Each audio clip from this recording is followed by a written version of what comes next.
Hola, mi nombre es Luz María Saucedo y les doy la bienvenida a un nuevo programa de Expediente INACIPE, Academia Mexicana de Ciencias Penales. Comenzamos el año con un nuevo foro, agradecemos al canal judicial estas nuevas instalaciones. El día de hoy vamos a tocar un tema de actualidad y de interés general, que es la corrupción en México. Para hablar de este tema nos acompaña el doctor José Fernández de Ceballos y Torres, quien es doctor en Derecho por la Universidad de Salamanca en España, también es catedrático en el Instituto Nacional de Ciencias Penales y colaborador en el Grupo de Estudios contra la Corrupción de la Universidad de Salamanca. De igual manera es abogado postulante. José, bienvenido, muchas gracias por venir a Expediente. Hola Luz María, con el gusto de saludarte. Agradezco mucho la amable invitación que me has hecho a tu programa y saludo a todo tu auditorio. José, quisiera que empezáramos a hablar de la corrupción. ¿Cuándo empezó a cobrar importancia en México o esta siempre ha existido? Bueno, Luz María, hablar de corrupción hay que entender qué es la corrupción, ¿no? Y es que partiendo de lo que entendamos por corrupción es que vamos a poder atribuirle causas, orígenes, incluso hasta la forma de combate a la corrupción. Se considera que la corrupción es tan antigua como la existencia del poder, porque vamos a tratar de conceptualizar esa corrupción como un ejercicio desviado del poder, para el caso que nos ocupa y lo que pretendemos hablar de un poder público. Orígenes de la corrupción, pues como te digo, desde que existe una relación de poder, pues existirá la tendencia a hacer un abuso de ese poder en beneficio de intereses particulares, es decir, privilegiar un interés particular en contra del servicio público. Podríamos hablar de que la corrupción existe desde que existen los partidos políticos. En concreto aquí en México. Sí, en México. Bueno, es que no exclusivamente desde que existen los partidos políticos, al contrario, yo creo que el origen de los partidos políticos pues debiera de servir más bien como un freno al abuso del poder, es decir, algo que implique una alternancia con fines democráticos, una alternancia en el poder y que sirva como un organismo también incluso de fiscalización y crítica a otros partidos dentro del poder. Porque este tema de los partidos, veamos cómo es la historia partidista de México. En 1928 se crea el Partido Nacional Revolucionario, que posteriormente, con diversas modificaciones, se vuelve el Partido Revolucionario Institucional, el PRI. Desde 1928 hasta el año 2000, pues, cerca de 72 años que estuvo en el poder, en el gobierno, antes de que existiera una alternancia en el poder, y pues durante ese tiempo pues se crea un presidencialismo absoluto, se crea un gobierno que detentador del poder y sin que exista una oposición.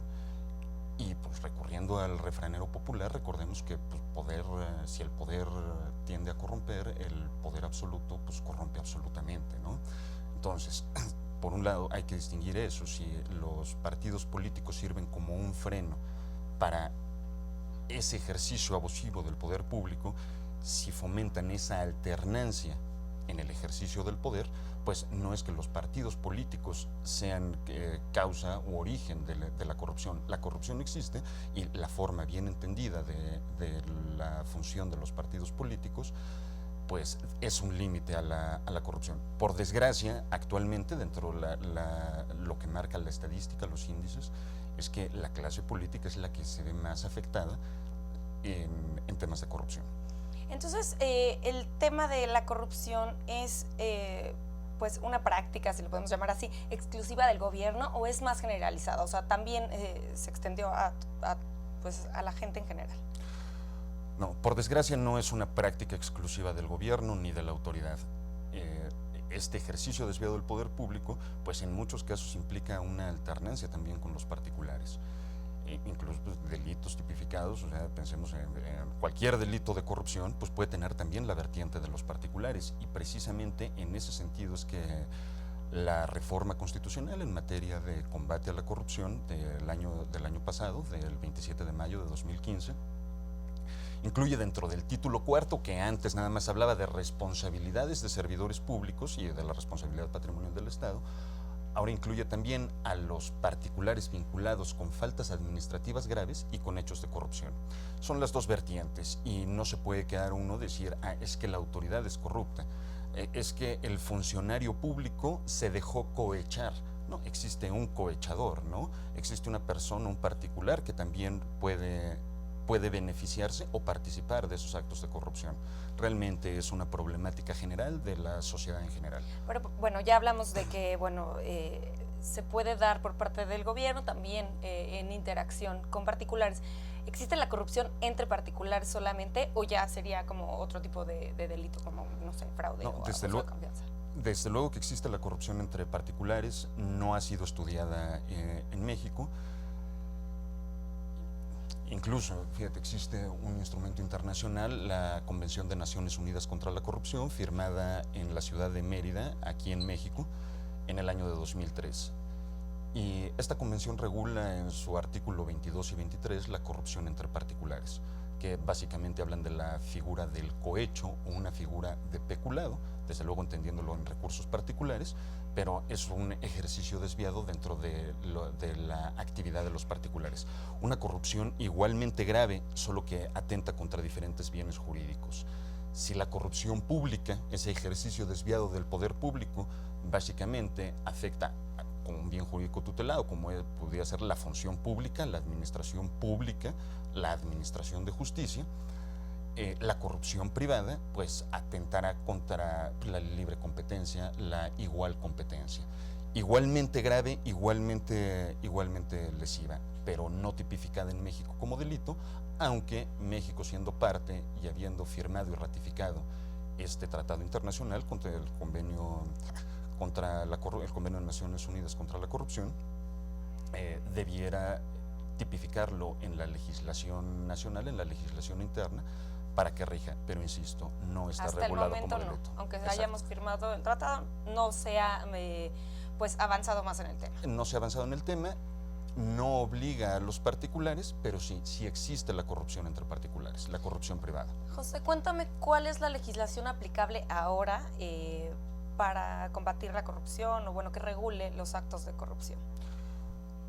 Bueno, como te mencionaba hace rato, el año pasado hubo una reforma trascendental a la Constitución que se publicó en el Diario Oficial de la Federación el 27 de mayo de 2015, con la que se crea el Sistema Nacional Anticorrupción. Entonces tenemos en el orden constitucional, se regula el Sistema Nacional Anticorrupción. En la legislación secundaria está el Código Penal Federal y los códigos penales locales, los códigos penales de los estados, que tipifican como delitos conductas desviadas que atentan contra el servicio público, contra la función pública, contra la administración de justicia, que se constituyen como delitos. También existe como dentro de estos cuerpos normativos, existe las diversas leyes de responsabilidades administrativas de los servidores públicos, tanto a nivel federal como a nivel local. Entonces, si hablamos de combate a la corrupción, existen leyes de transparencia, la nueva ley de transparencia. Y acceso a la información, ¿no? ¿También es la misma? Exactamente, que también pues, vela que de evitar esa opacidad que existe en la gestión de los asuntos públicos, en la rendición de cuentas, en la fiscalización. Y bueno, hablamos entonces de un gran cúmulo de leyes, ¿no?, que llegan hasta la Auditoría Superior de la Federación, la todavía Secretaría de la Función Pública y un amplio catálogo de cuerpos normativos, pero que van dirigidos tanto a la parte penal, es decir, a sancionar como delitos las conductas de corrupción, y la parte administrativa, que está para velar por el buen ejercicio de la función pública. Quisieras hacer hincapié en el catálogo de delitos que se encuentran en el Código Penal Federal. Existen un número de delitos. ¿Me podrías decir de cuáles son, por ejemplo, los principales delitos de corrupción en México? Es un amplio catálogo, yo creo que abarca una inmensa cantidad de conductas que pueden constituir delitos, o sea, hablamos de peculado, enriquecimiento ilícito, concusión, ejercicio abusivo del servicio público, ejercicio indebido del servicio público, cohecho. Pero aquí en México realmente lo que más impacta como delitos de corrupción pues serían el cohecho, es decir, el soborno del funcionario público, el peculado, es decir, la distracción de recursos públicos en beneficios propios o en beneficios particulares, y el enriquecimiento ilícito, ese aumento desmedido del patrimonio que muchos funcionarios públicos después de su gestión presentan. Los mexicanos somos pues muy imaginativos y así, entonces yo consideraría de que este catálogo de delitos no fuera solamente los únicos delitos que hay de corrupción. Esto se ha contemplado, puede ser como más movible, o sea, porque en realidad ahí limitas la acción del Estado contra este tipo de delitos, ¿no? O sea, solo esos. Sí, bueno, se estudia en Derecho, ¿no? Y entiendo la pregunta. Y desgraciadamente no ocurre nada más con la corrupción, ocurre con la delincuencia en general. Sí, no, bueno, delitos informáticos, ¿no? Que diario hay uno nuevo. Exacto, o sea, es que por desgracia la delincuencia tiende a especializarse y siempre va un paso adelante del cuerpo normativo. Si al día de hoy llega hasta aquí y están prohibido todo este catálogo de conductas, pues algún delincuente tratará de darle la vuelta para realizar otra conducta que pueda obtener los mismos fines, pero que no sea considerada como delito. Por desgracia siempre es la tendencia que existe en la delincuencia. ¿Cuál es la labor legislativa y la labor de la ciudadanía? Pues ver de ponerle un freno a esta nueva conducta, pero desde luego a través del cuerpo normativo. Bueno, hablando de algunas políticas públicas que se han realizado, por ejemplo, en los 2 últimos sexenios en combate a la corrupción, quisiera que me dieras tu parecer y sí, de cómo funcionaron, ¿no? Vamos a hablar, por ejemplo, del Programa Nacional de Combate a la Corrupción y Fomento a la Transparencia y al Desarrollo Administrativo, que fue del 2001 al 2006. Con el expresidente Fox. Exactamente. Sí. Y también del 2008 al 2012 con el presidente Calderón. Se creó el Programa Nacional de Rendición de Cuentas, Transparencia y Combate a la Corrupción. Quisiera que me hablaras de si funcionaron, cuáles fueron los resultados de estos programas en los sexenios pasados. Era lo que te comentaba al principio, de que si existió un presidencialismo, un presidencialismo exacerbado, donde no había una alternancia en el poder, donde había un gran abuso del poder público, pues vemos cómo las iniciativas concretas que produjeron diversos resultados, ahorita ahondo en eso, empiezan a funcionar a partir de que hay una alternancia en el poder. Iniciativas que dentro de los planes nacionales de desarrollo, pues a partir pero como comentaba, del presidente Fox y del expresidente Calderón, se empezó a tratar de plantear un panorama serio en el combate a la corrupción y desde luego pues señalando también la transparencia y la rendición de cuentas. De todo eso se crean tiene una infinidad de consecuencias, desde transformar aquella Secretaría de la Contraloría en una Secretaría de la Función Pública, que después no tuvo un titular, buscar un servicio profesional de carrera, tipificar nuevas conductas, y yo considero que fueron buenos intentos, pero que no tuvieron la trascendencia deseada, precisamente por la falta de una legislación secundaria que contemplara un adecuado funcionamiento y sobre todo por la falta de prevención en los delitos de corrupción, que considero que esta es la misma problemática y el principal reto que enfrenta el actual Sistema Nacional Anticorrupción. Justo quisiera, tenemos que hacer una pausa, pero quisiera que volviéramos con el tema de prevención, porque me parece muy importante y quisiera saber qué es lo que se está haciendo, claro, pero tenemos que hacer una pausa. Al auditorio, por favor, continúen con nosotros. Estamos en Expediente INACIPE, Academia Mexicana de Ciencias Penales.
por continuar con nosotros en Expediente INACIPE, Academia Mexicana de Ciencias Penales. Les recuerdo que pueden estar en contacto con nosotros a través de las redes sociales que aparecerán en sus pantallas, que son las del canal judicial, y en nuestro Twitter, que es @expediente_. Los invitamos a seguirnos y darnos sus comentarios y sugerencias acerca del programa. Les recuerdo que estamos hablando el día de hoy de la corrupción en México, este problema de gran actualidad y de interés general. José, antes de irnos a la pausa, estábamos hablando de la importancia de la prevención en materia de corrupción. ¿Qué es lo que se ha hecho para prevenir la corrupción o qué se está haciendo ahora? Desde luego yo creo que es el tema principal y el tema central en el combate a la corrupción, la prevención de la corrupción. Porque actualmente pareciera que está pues asimilado por la sociedad que tiene que la única forma que se tiene de alcanzar un cierto nivel, de alcanzar un satisfactor, puede ser exclusivamente a través de una práctica corrupta. Puede ser para obtener una licencia necesito dar tal, para poder acceder a la salud, para acceder a la educación, para que tal autoridad realice tal gestión, yo necesito dar algo. Toda esa mentalidad tiene que cambiar. Yo creo que se tiene que reestructurar el tejido social tan gravemente afectado por toda esta práctica en el tiempo de hechos de corrupción. Y tiene que ser de esa forma porque si nos enfocamos nada más en la cuestión represiva, en la cuestión de sancionar los hechos de corrupción, ya sea en la vía administrativa o en la vía penal, pues no vamos a llegar a ningún resultado, incluso con la nueva reforma del Sistema Nacional Anticorrupción. Nada más para ejemplificar esto, Transparencia Mexicana nos habla de que en un año se realizan cerca de 200 millones de actos de corrupción y nada más analizando el soborno. Es decir, solo en México en un año 200 millones de actos de corrupción. Si hablamos de aproximadamente una población radicada en México de cerca de 110 millones de personas, pues es más del doble, ¿no? Si nos enfocamos exclusivamente en la represión, pues ¿quién va a cerrar la puerta de la cárcel, no? No puede ser esa la forma. Yo creo que si queremos llegar a buen puerto, si queremos bajar esos índices de corrupción a un nivel aceptable, a un nivel que pues permita posicionar a México en el lugar en donde debe de estar, pues necesitamos enfocarnos en la prevención, tratando de educar, reeducar a la sociedad en todos esos valores cívicos y políticos que por desgracia se han perdido. Hacer ver que la forma adecuada, la mejor forma que tenemos de llegar y de pues, proporcionarnos un mejor futuro en este gran país es pues actuando conforme a derecho, actuando dentro del marco de la legalidad. Bueno, pues ahora que mencionas esto, pues me viene pues a la mente que esto no es una situación de aprenderla en las instituciones de gobierno o en cualquier otra institución, ¿no? Quisiera preguntarte acerca de si en las escuelas se está dando algún tipo de enseñanza para no cometer actos de corrupción, porque yo creo que viene desde ahí, ¿no? Desde las familias, desde saber que si quieres no se copia, ¿no? ¿Existe algún programa o alguna materia que enseñe a los niños o guíe a los niños? Pues mucho se habló, ¿te acuerdas que iban a quitar dentro de las escuelas la clase esa de civismo exactamente, sí. ¿No? Pero no nada más es una clase dentro de una escuela, ¿no? Es toda la educación, o sea, yo considero que es desde el nivel familiar, desde el nivel personal, ¿no? Ir generando esa conciencia, lo que te digo, de hacer ver que dentro de la legalidad es que se puede tener mejores resultados, pero para eso, ¿qué necesitamos? O sea, necesitamos un amplio catálogo, un amplísimo catálogo de acciones que van desde, pues, asegurar satisfactores, crear oportunidades, hacer ver que toda aquella cultura de que el que no tranza no avanza, la frase aquella nefastísima de que vivir fuera del presupuesto es vivir en el error, quitarnos toda esa conciencia y para eso se necesita ¿qué? Pues una actuación seria por parte de las autoridades, pero insisto, no nada más por la amenaza de castigo, sino haciendo ver de que uno puede acceder a los satisfactores propios que necesita como ser humano, me refiero salud, educación, seguridad, a unos servicios adecuados sin necesidad de tener que actuar en la ilegalidad para acceder a esos servicios, ¿no? O sea, nos señala Transparencia Mexicana que incluso para acceder a la educación básica, acceder a primaria, existen muchísimas escuelas dentro del sistema de educación pública, pues, que cobran una dádiva. O sea, no puede existir eso en un país como México. Eso no puede ser la forma adecuada de actuar en México. Bueno, ahora que me mencionabas que es que no es acceder a la ilegalidad, yo quisiera hablar de esto, ¿no? Y también un poco llevándolo a mi ejemplo de los niños en la escuela. La corrupción solo son actos en contra de las legislaciones, o también podríamos decir que son actos en contra de la ética o de la moral, no sé. Bueno, desde luego, todo actuar corrupto, si comentábamos hace rato, y por eso te decía la importancia de determinar qué es la corrupción, y si decíamos que esta corrupción pública va a ser un ejercicio desviado del poder, que atenta contra la función pública, pues al ser un ejercicio desviado que no vaya contra lo bueno, contra lo que se espera de ese ejercicio público, pues estamos hablando de que es un acto inmoral. Ahora, cuando hablamos de que esa moral aplicada en un área concreta, por ejemplo, el abogado que ofrece una dádiva, que soborna a una autoridad para obtener una resolución favorable, pues desde luego estamos hablando que es un comportamiento no ético. Por desgracia, esto no siempre trasciende a la ley. Existen áreas grises, como te comentaba hace rato, existen nuevas formas, existen diversos caminos, pues que se tratarán de buscar, y para hablar de esas áreas grises, ¿no? Que como no están sancionadas, como no me lo están prohibiendo, entonces lo puedo hacer, aunque de propio de esas acciones implican un ejercicio desviado que se traduce en algo inmoral y algo no ético. O sea, recordemos todo el escándalo que ha sucedido a raíz de los moches, por ejemplo, ¿no? Ahora, la tendencia es que todas estas actuaciones indebidas en el ejercicio del poder público, sean sancionadas. José, quisiera que habláramos de algunas de las acciones que también se pudieron contemplar como pues preventivas, ¿no? Que, por ejemplo, en los policías, ¿no? Se hablaba de homologar los salarios, de darles mejores condiciones de trabajo, y también de crear servicios de carrera. ¿Tú crees que estas acciones ayudarán a combatir a la corrupción? ¿Están funcionando?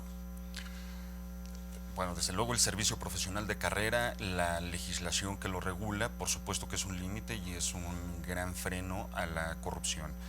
Al momento de profesionalizar a los servidores públicos, establecer parámetros claros en el escalafón, cómo acceder al puesto superior, pues bueno, rompiendo con aquel favoritismo y el dedazo, pues es un freno y un gran límite preventivo a la corrupción, que además sensibiliza a nuestros funcionarios públicos en el combate a la corrupción. La problemática de ese servicio profesional de carrera es que llega hasta cierto nivel, es decir, abarca a los funcionarios medios y de un rango inferior.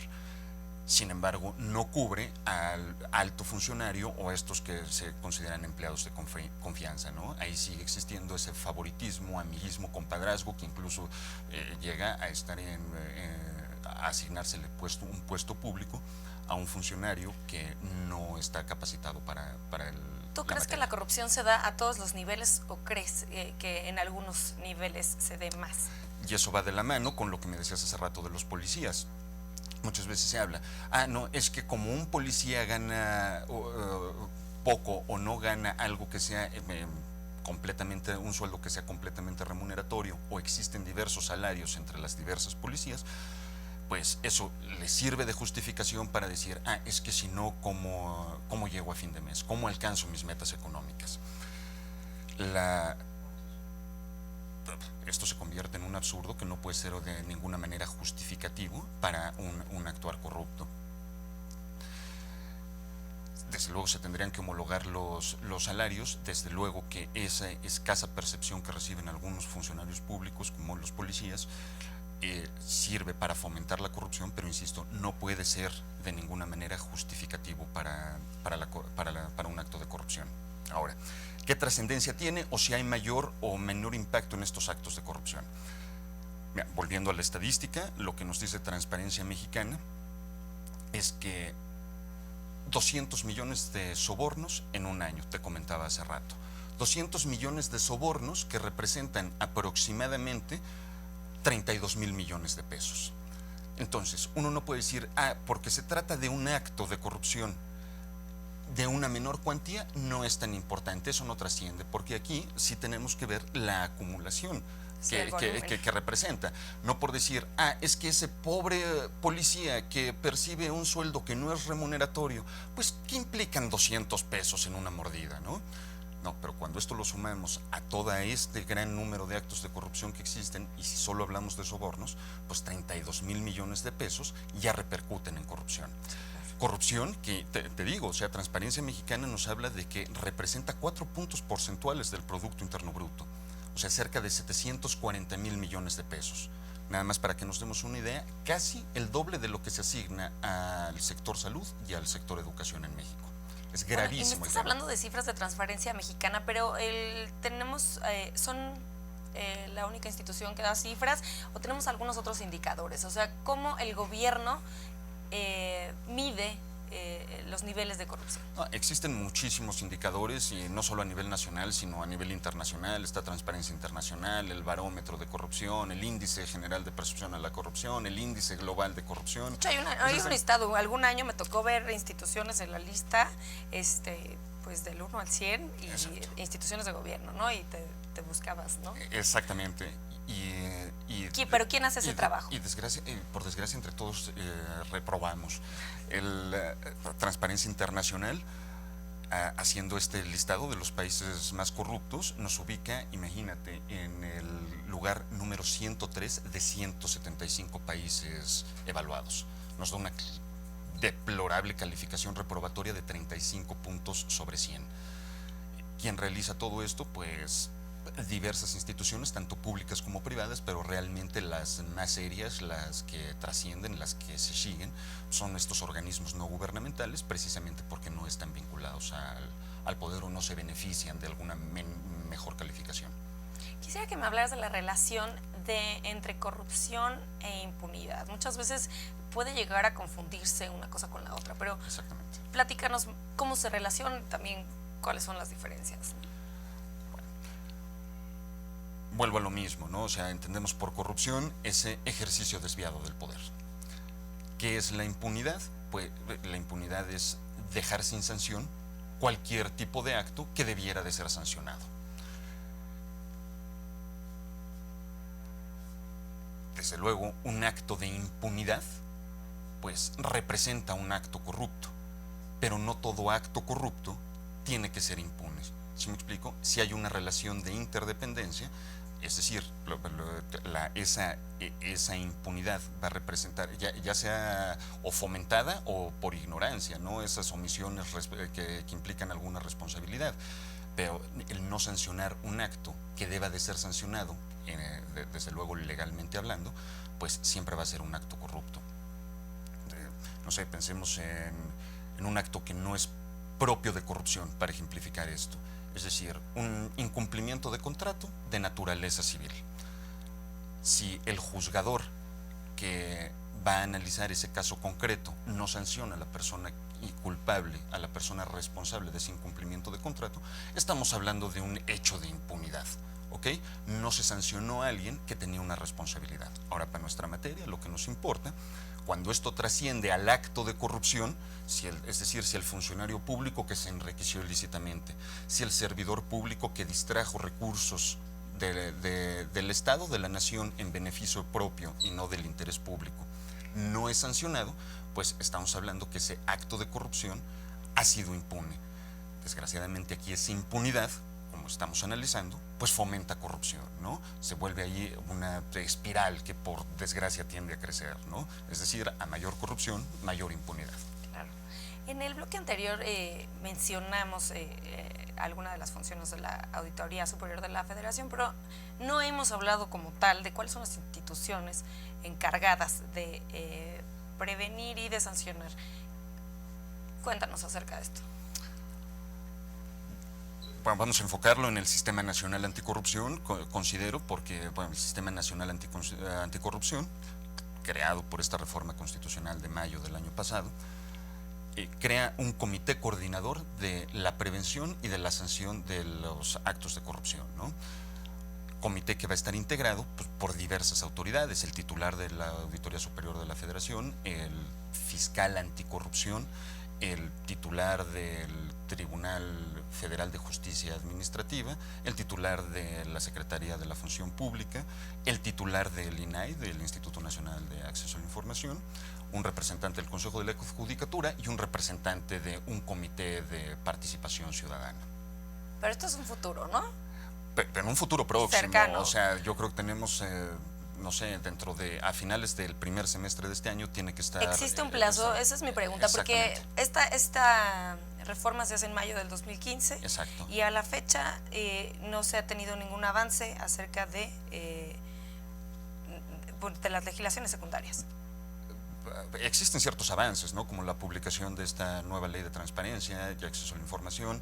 Existen diversos trabajos legislativos que todavía no han culminado como ley, pero sí se tiene un plazo de 1 año para poder echar a andar y que esté funcionando a la perfección. Es decir, nos quedan escasos 5 meses para que el Sistema Nacional Anticorrupción tenga toda la legislación secundaria con la que actúe. Platícanos un poco qué es lo que falta. En materia legislativa. En materia legislativa, pues asignar las funciones concretas para este comité este comité de coordinación que conforma el Sistema Nacional Anticorrupción, asignando tareas específicas, desarrollando todas las facultades que por la reforma constitucional se le asignan tanto a la Auditoría Superior de la Federación como a los tribunales de justicia administrativa, tanto federales como locales, a los órganos, desarrollar las facultades que van a tener los órganos internos de control, transformar la naturaleza de la Secretaría de la Función Pública en ese órgano interno de control dependiente del Ejecutivo a nivel federal y realizar todas las programaciones en materia de prevención. Todo esto impacta en el ámbito administrativo y en la materia penal, pues todavía falta transformar la actual Procuraduría General de la República en la Fiscalía General de la República, ahí sí un organismo autónomo, y nombrar al fiscal anticorrupción. O sea, esto de que la Procuraduría General de la República se transforme en fiscalía, ¿va dentro del paquete? No, esa es una reforma anterior, pero se ha dicho que se necesita transformar a la Procuraduría en Fiscalía General de la República con un fiscal autónomo y posteriormente hace falta también el nombramiento del fiscal anticorrupción. Bueno, me haces sí. hincapié en que la Procuraduría esta sí va a ser autónoma. ¿Eso quiere decir que esta Comisión Nacional Anticorrupción no tendrá autonomía? No como organismo constitucional autónomo. Desde luego, yo considero que en la legislación secundaria se privilegiará la autonomía de gestión y la autonomía por lo menos en sus resoluciones. Es decir, no podemos prever un sistema nacional anticorrupción, no podemos prever una coordinación nacional anticorrupción sujetada a ciertas directrices, ciertos parámetros que pudieran ser influenciados por cualquier otro ámbito. Yo creo que por lo menos en gestión debiera de tener autonomía. Ahora, por su naturaleza, no va a ser un organismo constitucional autónomo. José, tenemos que hacer nuevamente una pausa, pero quisiera seguir platicando acerca de este Sistema Nacional Anticorrupción. Al auditorio no se despeguen, estamos hablando de la corrupción en México.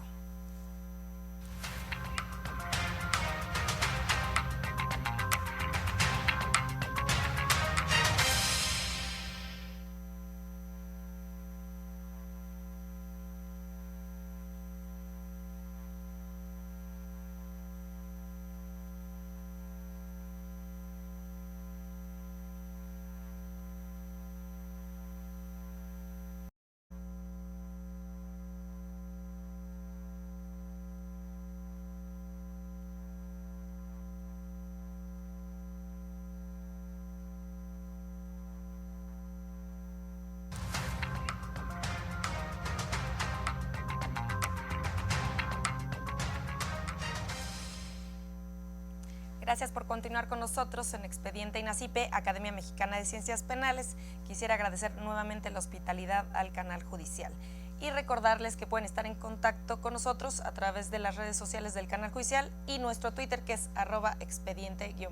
Queremos saber sus comentarios y sugerencias acerca del programa. Les recuerdo que estamos hablando de la corrupción en México y nos acompaña el doctor José Fernández de Ceballos. José, antes de irnos a la pausa estábamos hablando de pues ciertas características del Sistema Nacional Anticorrupción que ya se está trabajando, cuáles son los avances, cuáles son las legislaciones que faltan. José, tú fuiste candidato para fiscal anticorrupción hace ya unos meses, cuando comparecieron ante el Senado. Yo quisiera que nos platicaras, primero, ¿por qué te postulaste para fiscal anticorrupción? Y en segunda, para ti, ¿cuáles serían las funciones que debería de tener este fiscal? Bueno, pues te comento, ¿no? Y eso, pues, a título personal y lo que siempre he pensado, que México es un gran país. Yo veo la riqueza que tiene este país en cultura, tradiciones, capacidad de trabajo, y todo eso trasciende también al nivel económico. Veo una de las principales economías del mundo, con todo y todas las problemáticas que tenemos, se ubica dentro del lugar número 14 de las economías mundiales. Vemos un Producto Interno Bruto y un presupuesto de egresos gigantesco. Y por otro lado veo en contraste una realidad que no refleja la grandeza que tenemos en México como país. Veo servicios públicos deplorables en lo que te comentaba, salud, educación, una seguridad pública que en muchas partes da hasta miedo salir a la calle. Yo considero que ese principal problema que tiene nuestro país en contra de todo esto, que no permite ubicar a México en el lugar donde tiene que estar, es por la corrupción que por desgracia impera en México. Ahora, eso yo creo que fue lo que me motivó a comparecer en el Senado y postularme como fiscal anticorrupción, exclusivamente una vocación de servicio y de ayuda a mi patria, que considero que no debiera ser una vocación exclusiva, sino considero que ese es el actuar que debemos de tener todos los mexicanos. Yo considero también que a estas alturas del partido ya no podemos estar a prueba y error y esperar que se solucionen las cosas. Yo creo que la actuación proactiva de todos los mexicanos en el combate a este grave mal que aqueja a nuestro país tiene que ser de manera directa, tiene que ser de manera clara y con acciones concretas. Fue exclusivamente mi motivación. Ahora me preguntabas cuáles son las funciones de esa fiscalía. Estas funciones son propiamente sancionatorias de los hechos de corrupción, exclusivamente de la corrupción pública. En este catálogo de delitos que pueden cometer los servidores públicos en el ejercicio de su función, y también las responsabilidades en las que puedan incurrir, que puedan afectar la administración de justicia, pero también por servidores públicos, es decir, delitos cometidos por jueces o dentro del ámbito de la administración de justicia. Este proceso también se detuvo, y también uno de los motivos por los que se detuvo es porque había mucha polémica en torno a si debería de ser autónomo o no este fiscal. ¿Cuál es tu parecer al respecto? En un primer momento se planteó no como un organismo autónomo, sino, por su propia naturaleza, lo querían pasar de esa visitaduría y de la Fiscalía de Delitos Cometidos por Servidores Públicos, dependiente de la Procuraduría, querían que conservara la misma naturaleza. Es verdad, se ha frenado ese proceso, no se ha resuelto sobre esa Fiscalía, pero lo que se pretende, y existen otra serie de iniciativas a efecto de dotarlo de autonomía que yo considero que sería prudente por la propia naturaleza de los actos de corrupción. Insisto, ese ejercicio desviado del poder público, pues en muchos casos se ve solapado pues por los propios detentadores del poder. Y si no le vamos a atribuir una autonomía a la persona encargada de sancionar esos hechos, pues se puede ver influenciado, se puede ver opacado o se puede ver pues maniatado para poder sancionar esas conductas. Otra de las críticas que, de los temas que se debatieron también dentro del Senado en torno a esta Comisión Nacional Anticorrupción, era de que no consideraba la desaparición del fuero. Aún no se ha contemplado. ¿Qué piensas tú? ¿Debería desaparecer o no debería desaparecer? A ver, es que vuelvo a lo mismo, necesitamos siempre entender la naturaleza de las instituciones. El fuero no es una patente de corso para cometer delitos. Cuando se habla de fuero no quiere decir, el servidor público que tiene fuero puede ser un delincuente, porque tiene fuero. El fuero exclusivamente es para asegurar una independencia de gestión del funcionario público, para asegurarle que no va a ser sometido a una justicia de manera desproporcionada, como una vía de represión o para inhibirlo en su actuación.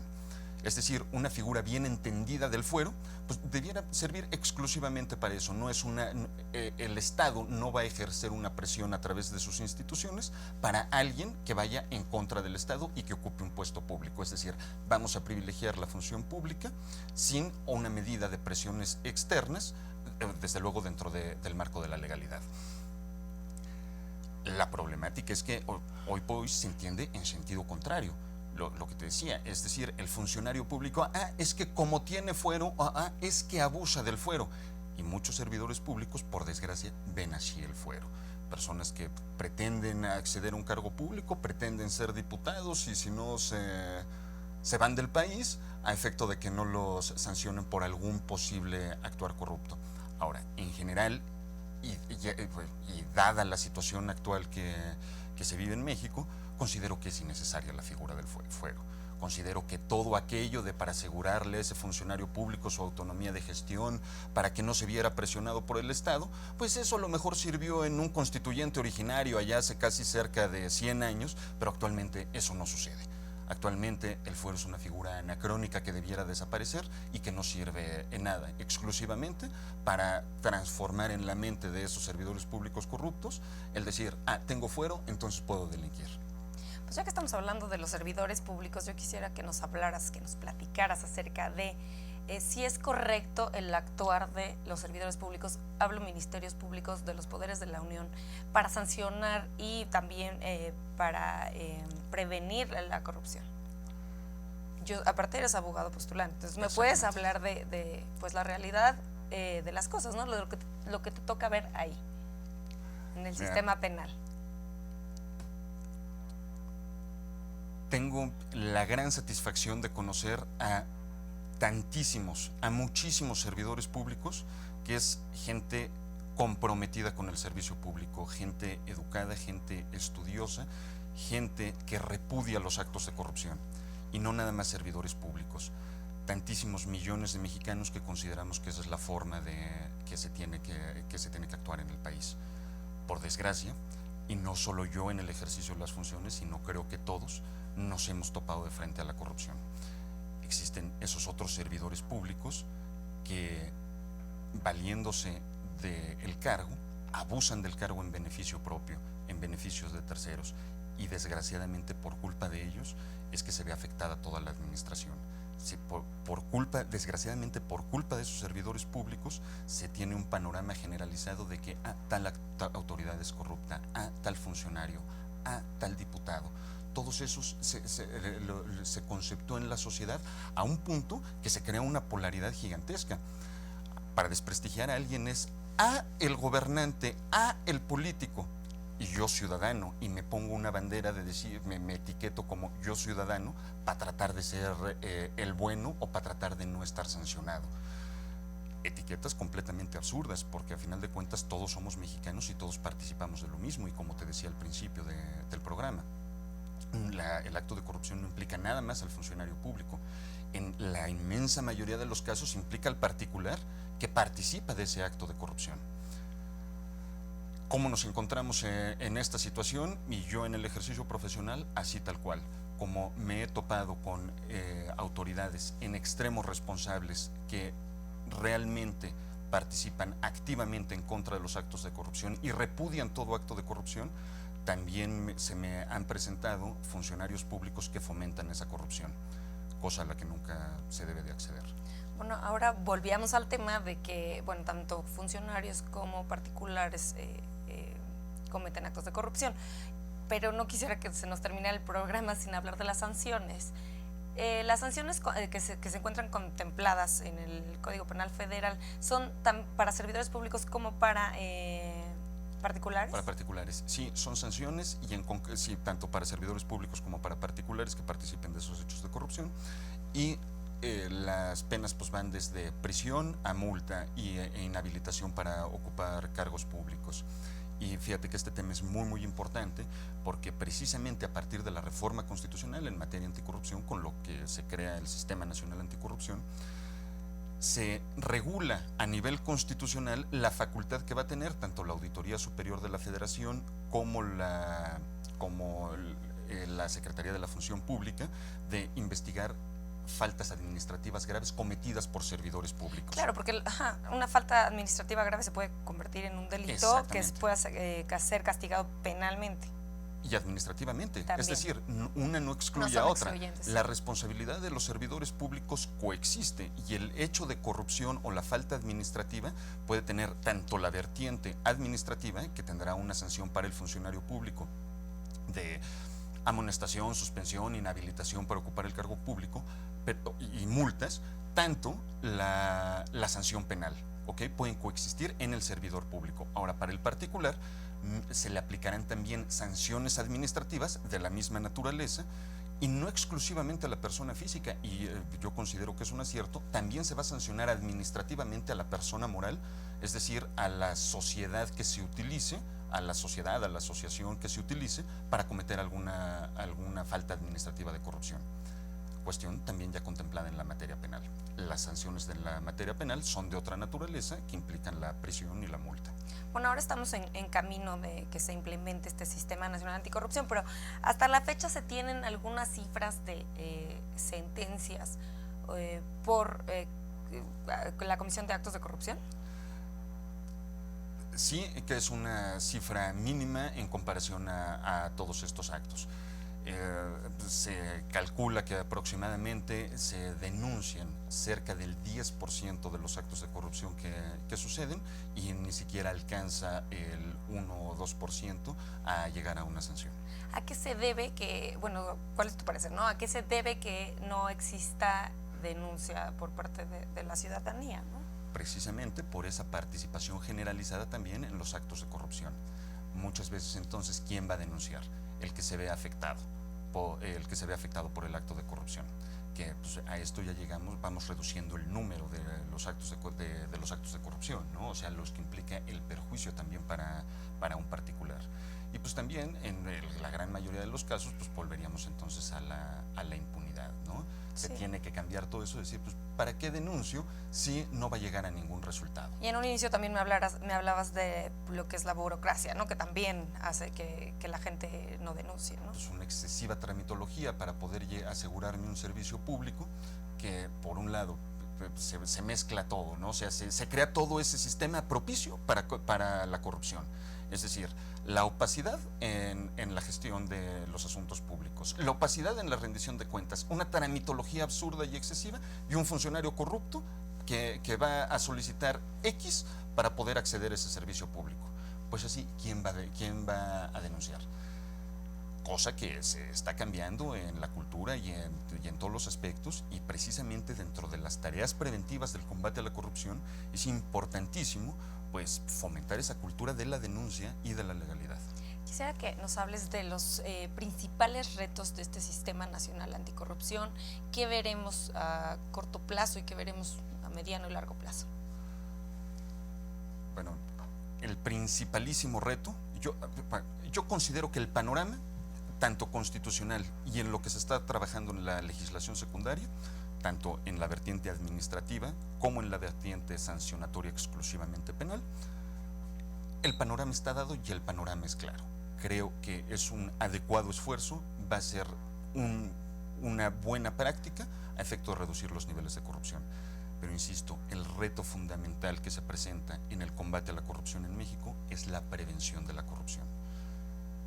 Disculpa que sea repetitivo, pero es que precisamente se trata de eso.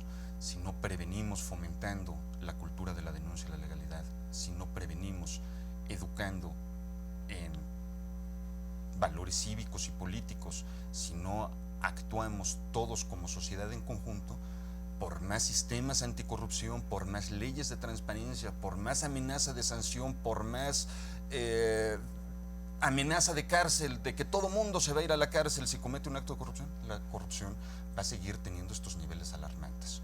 Se necesita que toda la sociedad en conjunto participe, y eso implica desde la actuación personal, familiar, sectorial, social y a nivel Estado. Ahora que nos hablabas de los niveles, ¿cómo podremos medir el ahora y el después? ¿En dónde buscaremos las cifras de corrupción?